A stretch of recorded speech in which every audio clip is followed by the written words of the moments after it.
Si kok kawan aku namanya Momo ini baru nak vaksin. Tapi badannya sama itu udah vaksin ya. Ribut apa sih? Pening aku nak ujian Yunda. Ujian apa? Yundanya. Cek tetangga ya. Iya.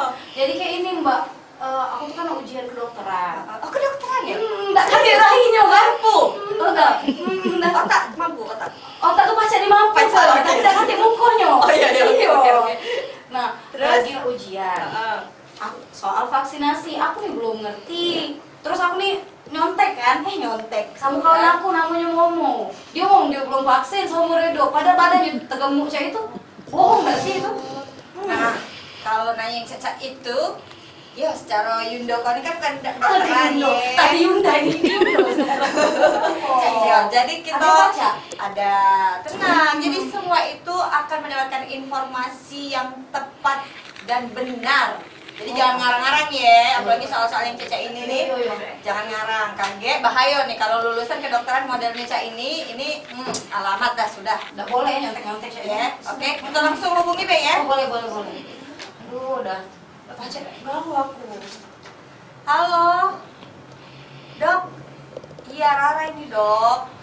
Dok, bisa minta tolong nggak nih? Ini mau nanya-nanya dikit nih.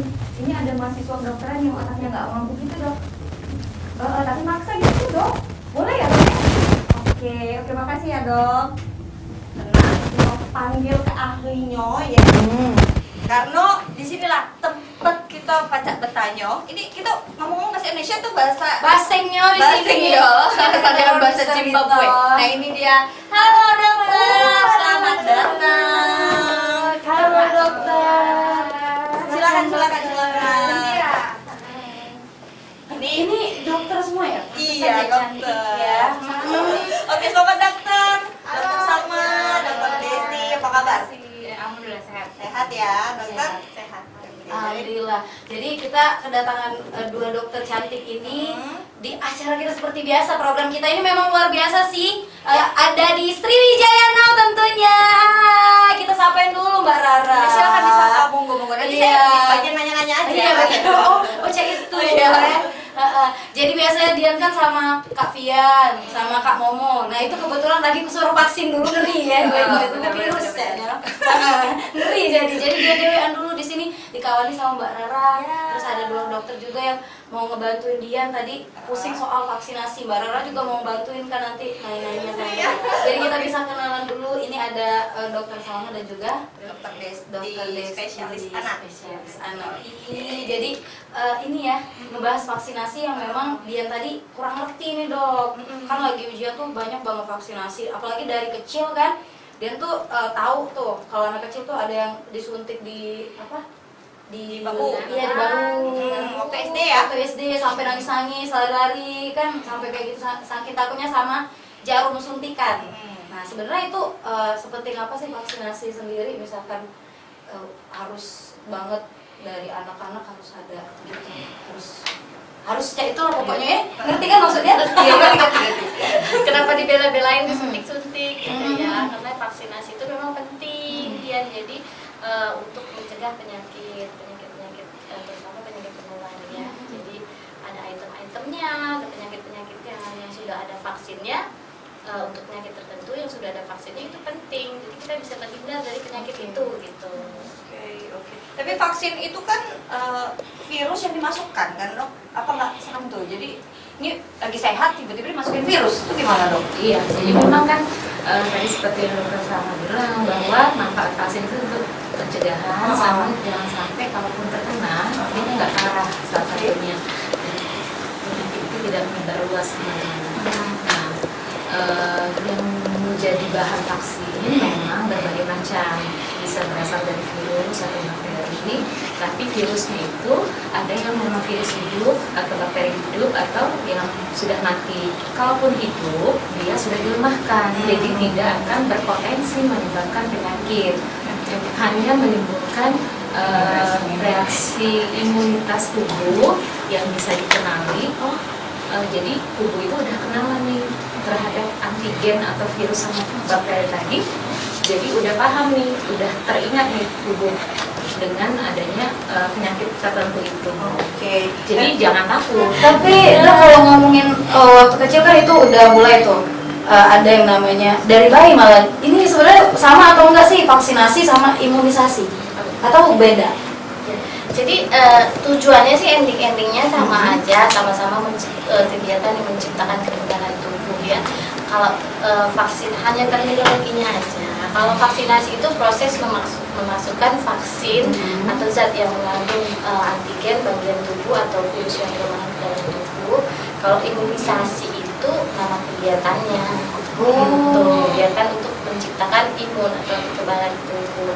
Nah, tadi juga menyambung tadi ya, sebenarnya vaksin itu nggak semuanya melulu virus yang hidup atau virus yang dilemahkan. Ada juga nanti virus yang sudah mati, gitu. Ada juga bagian tubuhnya saja. Kalau kita bayangin virus ada kepala, ekor, buntut, sayap, itu mungkin sayapnya aja gitu ya, Dr. Desi yang diambil, sehingga tubuh kita hanya cuma untuk supaya tubuh kita kenal aja gitu. Oke. Bisa juga toksinnya atau apa sih racunnya, Penakalnya kayak gitu ya, Dok? ya, cuma sifat upaya untuk supaya tubuh kita kenal next time datang virus beneran yang mau menyebabkan penyakit, udah tahu nih gitu, ini musuh sifatnya begini nih, jadi tubuh kita langsung to the point gitu, sehingga kita nggak sakit, nggak kena ataupun bingung. Oke, tapi artinya masih bisa kena.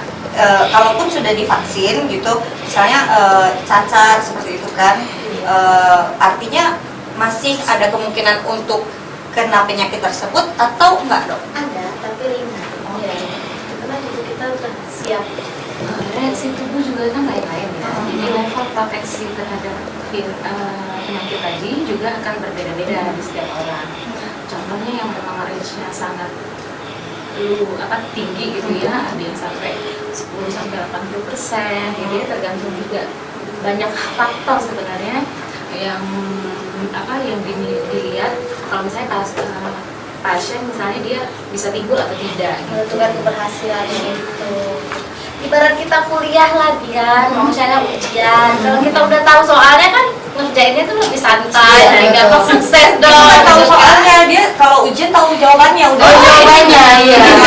Beda kalau kita mau ujian kita nggak tahu soalnya, nggak tahu medan perangnya, nggak tahu apa, kan ujiannya juga nggak terlalu sukses. Jadi kalau udah ada kayak gitu dari Bocoran kecil, soal duluan. iya betul. Kira-kira. Berarti kalau dari kecil udah diimunisasi seperti itu, berarti ada protect dari Iya, ini ya. tubuh kita tuh udah lebih siap. Gitu. Oke, jadi masih ngobrolin imunisasi.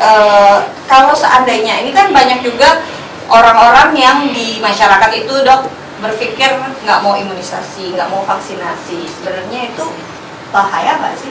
Iya, jadi kalau misalnya ada orang yang misalnya dia nggak mau nih, selama ini juga sehat-sehat aja ya katanya ya, ya kita harus tahu dulu motivasinya apa, kenapa nggak mau itu ya, harus secara orang kesehatan kita tetap menggali ya, harus dibujuk Masalahnya. masalahnya dicari biar mau. Nah, kalau saya bilang sih kalau ada orang yang nggak mau imunisasi, itu sebenarnya egois gitu ya. Jadi memang untuk mengeradikasi atau menghilangkan penyakit itu, kita itu harus 95% lingkungan itu terproteksi, jadi diimunisasi.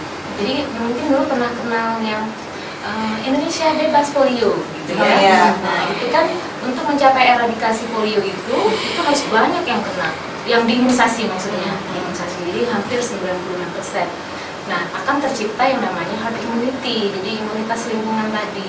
Kalau ada yang nggak mau dan banyak ya, akibatnya yang target tadi turun. Nah, kekebalan lingkungan tadi tidak terjadi, komunitasnya nggak terjadi, nggak kebal jadi. Nah, kalau misalnya beruntung nih, cuma satu keluarga yang nggak mau, sisanya mau semua. Dia beruntung dibantu oleh lingkungan sekitarnya. Jangan sombong ya. Oke, Jangan sombong, bukan berarti aja padahal tubuhnya kuat. dibantu oleh Benar-benar. lingkungan. Oh, Jadi nggak boleh egois ya. Sisi virus juga kalau rata-rata 90% kayak kalau sudah imunisasi kan misalnya kalau kita bayangkan dia loncat, di sini loncat kena nih, saya sudah diimunisasi dia mau loncat ke saya nggak bisa, akhirnya dia nggak bisa ke sini dong. Iya, Dokter Desi selamat karena nggak bisa lewat dari sana. Iya, itu logikanya Jadi yang langsung aja yang kena. itu aja penderitaan sesuai apa? Emang di sini aku tumbal. bayangkan kalau saya nggak imunisasi dari Dari sini loncat ke saya, Dokter Desi bisa kena kan? Iya, Gitu. Tapi ada yang ada juga yang nggak mau imunisasi karena takut efek sampingnya, katanya bisa sampai demam, ada bayi yang kejang katanya. Itu benar nggak sih, Dok?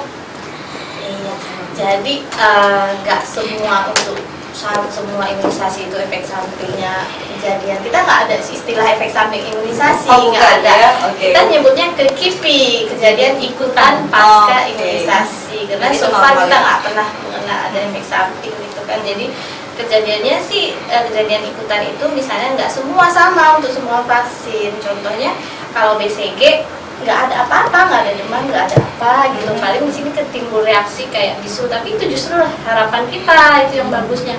Kalau DPT itu sih yang sering jadi apa sih rumor di masyarakat bikin kejang. Memang setelah penyuntikan DPT, vaksin yang pentavalennya itu ada kenaikan suhu, proses pembentukan kekebalan tubuh Bukan memerlukan suhu tertentu gitu. Nah, untuk anak-anak sih yang sensitif, yang pertama yang sensitif, yang kedua ada riwayat kejang demam keturunan kan. Nah, jadi step.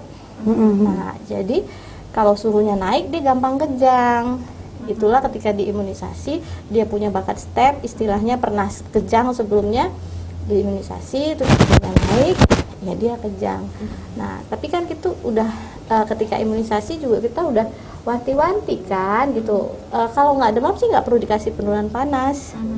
In case suhunya naik di atas 38,5 baru kita kasih, itu dibekalin obat turun panas gitu. Artinya, Dok, walaupun misalnya punya bakat kejang itu imunisasi atau vaksin itu Tetap wajib. harus. Iya. Pun ada juga satu jenis vaksin yang lain untuk imunisasi DPT yang tidak menimbulkan demam. Gitu. Bisa dipilih. Dipilih. Jadi kalau misalnya anak kita ada riwayat kejang demam, takut dia step lagi, ya pilih vaksin yang tidak menyebabkan demam. Vaksin DPT ada juga gitu.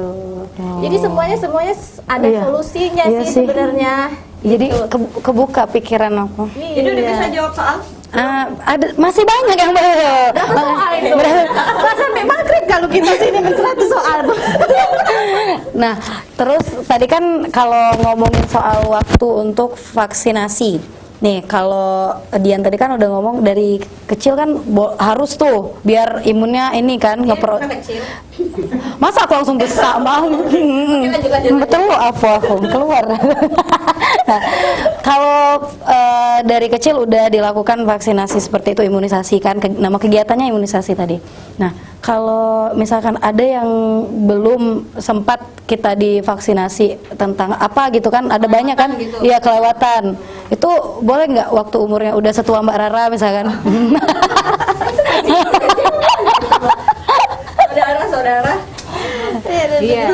Iya kalau Jadi memang kan kita kenal beberapa jadwal imunisasi Iya. ya. Nah, menurut penelitian itu adalah waktu yang terbaik. Jadi memang kalau misalnya kita tidak bisa memenuhi waktu-waktu terbaik tadi, yang tadi saya bilang level proteksi tidak akan maksimal salah satunya. Jadi misalnya dia harus dikasih umur 2 bulan, 4 bulan, 6 bulan misalnya gitu ya. Nah, ini mungkin ada masalah, mamanya sibuk gitu ya. Akhirnya mundur. Nah, karena kita nggak bisa ngecek nih kadar imunnya udah naik seberapa, cuma memang menurut penelitian yang optimal itu kalau dia tepat waktu. Nah, kalau misalnya terlewat, gimana kalau terlewat? Sebenarnya ada panduan juga, itu tetap harus istilahnya dikejar ya, tetap ditambahkan. Tadi memang Dokter Sama pernah ada bilang ada yang imunisasi sekali aja dikasih, tapi kalau ada yang booster perlu berkali-kali, itu harus tetap ditambahkan walaupun sudah terlewat. Ada juga vaksin yang kayak misalnya sebesar Mbak Rara nggak bisa lagi. Sebesar Mbak Rara. Udah kebal sendiri. Vaksin apa yang bisa saya aja? Udah Anti kebal buntu. sendiri. Ada nggak? Aku mau. Saya mau juga. Semua mau ya. memang optimalnya, idealnya harus mengikuti panduan seperti Iya. itu di waktu-waktu yang Cuman kalau in case kecolongan 1 atau 2 bulan, prinsipnya better late than never. Iya. Jadi kapanpun teringat langsung. Tapi kalau berpuluh-puluh tahun seperti kasus Mbak Rara, Berbulu-bulu tahun. 11 tahun kok dok. Soalnya udah keburu kena penyakitnya duluan. kadang ada keburu Jadi dia udah dapat kekebalan Imunnya dari alami. imunisasi aktif ya namanya ya, imunisasi natural ya. Natural. Misalnya campek 9 bulan kan, tapi teringatnya baru di 11 bulan. Oke, cepet langsung aja, nggak usah nunggu-nunggu lagi gitu. Kalau Mbak Rara nggak campek, dia campak. Tampak. Iya. Oke, kita ngobrol di lanjut ke lagi. Iya. Nah, pemirsa jangan kemana-mana, tetap Sriwijaya.